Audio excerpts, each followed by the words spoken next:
Hello episodes, this is my new project Suzuki Max 100 or revamp, and these are all the chapters which I've categorized for this restoration project.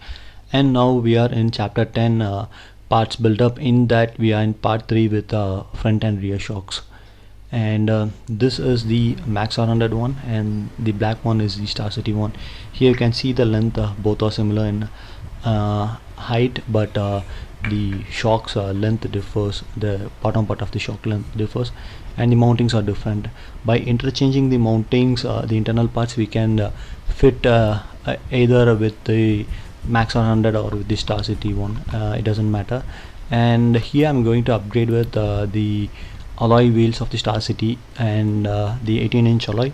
So for that I'm modifying this, and this is the internal part of the Max 100. We have to take this with the 5 rupee coin or 2 rupee coin, and after taking this mounting we can put this in the Star City shocks. And basically we are interchanging the part, and in that case going with Star City one, the mounting of the mudguard will have to be modified. An additional bracket should be made, or else we can use the RX 100 front mudguard. It can be easily mounted with Star City one. And here we are putting back everything in the Star City one now, and these are all the Max 100 internal parts. Basically in this method the sealant is given first, and for tightening, the rubber and other mountings with washers and bolt assemblies are made. And this is an old model. This was further modified for cost reduction and made as the Star City new one. And talking about the rear shocks, this is a Royal Enfield shocks, which I already have. I own a Royal Enfield, so took that from my friend's bike, and I serviced it for rupees 650.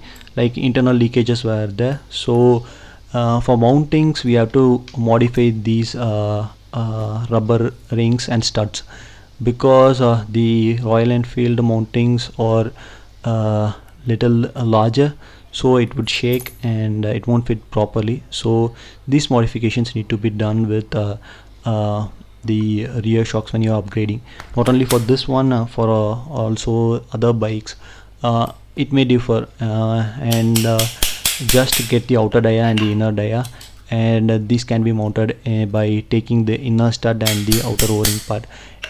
While installing it may be difficult, but you can use like soap oil or soap or shampoo, so that after installing the water may vapor and the rubber part will hold it firmly.